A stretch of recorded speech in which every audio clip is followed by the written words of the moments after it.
Assalamualaikum warahmatullahi wabarakatuh. Yang ketiga, makom arif billah, ketika seseorang masuk dalam makom hakikat, dan kecenderungan mengistiqomahkan diri, membersihkan diri dari sifat tercela, dan menghiasi hati dengan sifat terpuji, bertahun-tahun bertahan dalam istiqomah membersihkan diri dari sifat tercela.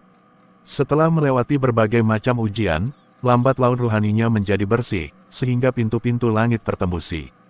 Dan hijab-hijab dibukakan Allah, dibukakan hijab dari siapa dirinya, siapa ruh yang di dalam jasadnya. Siapa ruh yang di dalam dirinya di mana dulu tinggal, sebelum ditiupkan ke dalam janin, yang ada di kandungan ibunya, karena dibukakan, sehingga tahu kisah terpendam, kejadian sebelum dia masuk ke dalam janin dan lahir sebagai bayi. Karena tahu dirinya maka tahu tugas yang harusnya dipikulnya, dengan detail, sebab, manusia itu sebelum ditiupkan ke janin, sudah diberi tugas yang terperinci, terprogram dengan detail, dan sudah ditulis di zaman azali, proses semuanya sudah dirancang sedemikian rupa.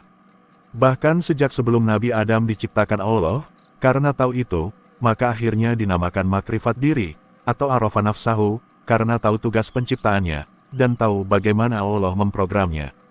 Maka dinamakan tahu tentang program Allah sebelum Allah meniupkan ruhnya di dalam janin, karena tahu program itu, maka dinamakan makrifatullah. Jadi, makrifatullah itu bukan melihat Allah, tapi tahu semua yang Allah programkan, atas perjalanan hidupnya di dunia dan di akhirat kelak, dari semenjak hidup ini, sampai nanti setelah meninggal, bahkan dibukakan sampai sedetail-detailnya. Kalau sudah diperlihatkan rancang bangun semua perjalanannya, maka orang itu akan melangkah dengan pasti, tidak takut dan tidak sedih, karena arah yang akan terjadi sudah tahu dengan jelas, dan apa yang dirancangkan oleh Allah adalah rancangan paling sempurna. Orang yang ada di makom arif billah itu, juga mempengaruhi bentuk ibadahnya, karena sudah melihat rancangan Allah, maka dia sudah tidak lagi melihat nilai ibadah yang dilakukan, lahiriahnya dia yang beribadah, sebenarnya hakikat Allah yang melakukan semua, bahkan dia melihat dirinya seperti tak ada titik atau hilang sama sekali, tak ada apa-apa, semua adalah perbuatan Allah, semua adalah anugerah, semua adalah takdir dan ketentuan Allah, tubuh jasad, kesempatan ibadah, kesempatan hidup, dan apa saja semua adalah perbuatan Allah.